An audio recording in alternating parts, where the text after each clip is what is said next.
अगर करूँगा जो पूरे देश की शिक्षक प्रणाली के लिए, एक देश की स्तंभ के लिए बहुत ज़्यादा आवश्यक है, वो है पीएचडी इंटरव्यूज़ के बाद उसका सिलेक्शन प्रोसीजर।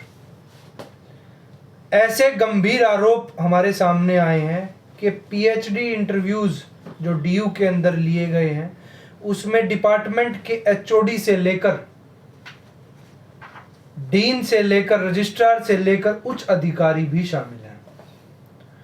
और इस पूरी प्रोसीजर की प्रक्रिया में मैं आपको अवगत कराना चाहूंगा कि 28 मार्च 2024 को यूजीसी का एक लेटर आता है जो ये रिकमेंडेशन करता है एक यूनिवर्सिटी के ऊपर कि 70-30 की वेटेज के तहत यूनिवर्सिटी में पीएचडी एडमिशन्स को इनटेक करा जाएगा। 70% वेटेज दी जाएगी नेट के स्कोर को और 30% वेटेज दी जाएगी इंटरव्यू जो डीयू अथॉरिटी कंडक्ट करेगा।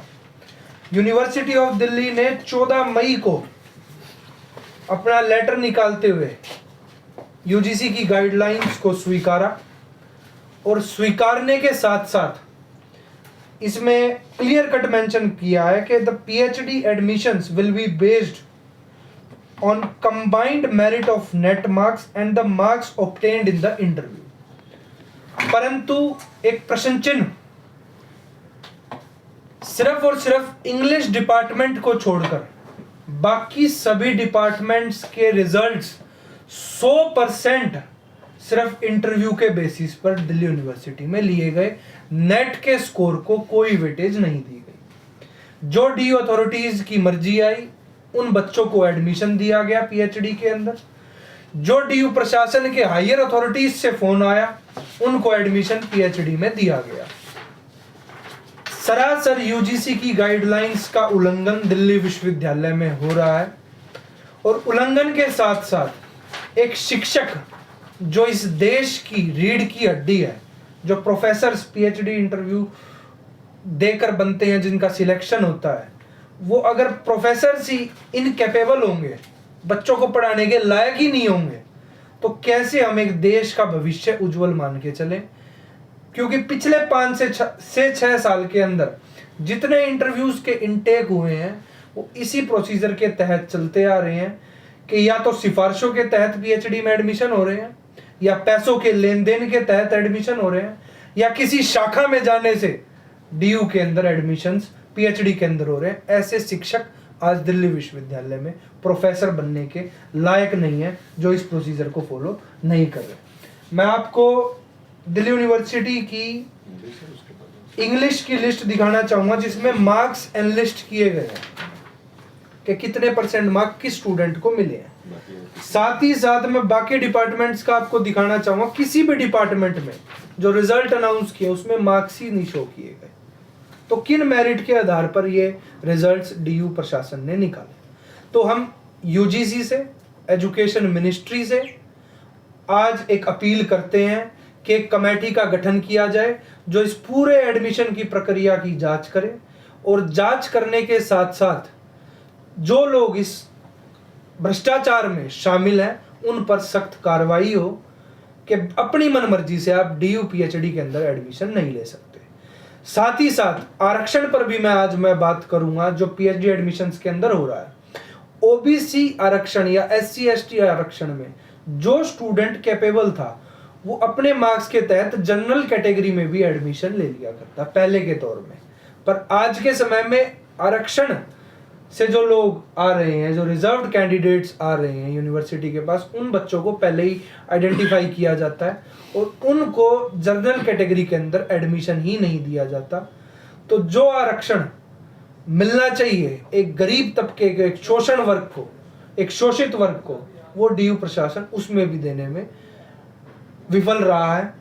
प्रोफेसर्स की आप नियुक्ति पर जाएंगे कि कितने प्रोफेसर आज एससी एसटी ओबीसी कम्युनिटी से हैं, तो उसकी भी मात्रा आपको बहुत कम यूनिवर्सिटीज के अंदर देखने को मिलेगी। नेल्सन मंडेला जी ने एक बात कही थी कि अगर किसी कंट्री को बर्बाद करना है तो आपको एटॉमिक बम की जरूरत नहीं है, आपको जरूरत है तो उसकी शिक्षा प्रणाली को बिल्कुल व्यर्थ कर दो, बिल्कुल खराब कर दो तो देश अपने आप बर्बाद हो जाएगा। तो आज भारत देश, भारत की उच्च शिक्षा प्रणाली उसी रास्ते पर है कि जो अच्छे शिक्षक निकल कर आने चाहिए वो अब निकल कर नहीं आ रहे। अखिलेश जी बहुत बहुत धन्यवाद। जैसा कि हमारे साथी अध्यक्ष डूसू रौनक भाई ने बोला, इनकी बातों से सहमति जताते हुए मैं कहना चाहूँगा कि जो भी पीएचडी के एडमिशन्स हुए हैं, एक तो सारे नियम जो है उनकी अनियमितता की गई है। सारे नियमों को ताक पर रखते हुए एक विशेष विचारधारा से आने वाले व्यक्तियों को यहाँ पर एडमिशन दिया जा रहा है। एक विशेष विचारधारा और जो उनकी शाखाओं में जाता है व्यक्ति, उसको यह आइडेंटिफाई करके यहाँ के पीएचडी में एडमिशन्स दे रहे हैं और यहाँ के असिस्टेंट प्रोफेसर बना रहे हैं। और साथ ही साथ इनका जो विशेष विचारधारा वाला मसला है, यहाँ तक कि हॉस्टलों में भी एडमिशन्स देने के लिए इनकी ये सिफारिशें पहुँच रही हैं। तो ऐसे में जो दिल्ली विश्वविद्यालय, जिसका एक अपना एक स्वर्णिम दौर रहा है, दिल्ली विश्वविद्यालय जो कि अपने इतिहास के लिए, एक बेहतर इतिहास के लिए जाना जाता है, ये लगातार इनके द्वारा धूमिल करने का प्रयास किया जा रहा है। हमारी जो मांगे हैं वह सिर्फ है कि जो बेस ऑफ मार्किंग है इनकी, किस बेस पे इन्होंने मार्किंग किया।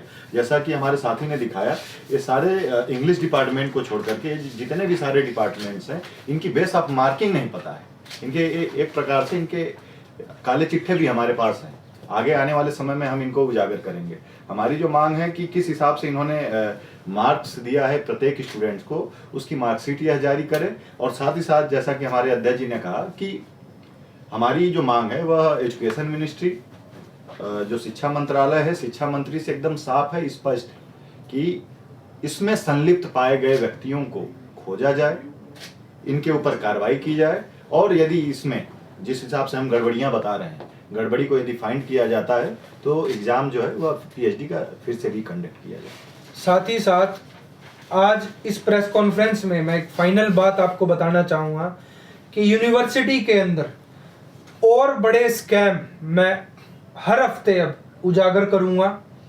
एग्जामिनेशन ब्रांच से लेकर जो भी हायर अथॉरिटीज़, चाहे वो किसी हायर अथॉरिटी का बच्चा डीयू में पढ़ रहा है तो वो किस ग्राउंड पर एडमिशन लेकर पढ़ रहा है, उसमें भी आपको कई नाम आने वाले समय में देखने को मिलेंगे कि किस प्रकार सिर्फ पीएचडी ही नहीं, यूजी से लेकर पीजी एडमिशन्स तक भी प्रोफेसर्स के बच्चे, सीनियर हायर अथॉरिटीज़ के बच्चे दिल्ली विश्वविद्यालय की सीटों पर कब्जा जमाए बैठे हैं, जो उसको डिजर्व ही नहीं करते। धन्यवाद। इनकलाब जिंदाबाद है।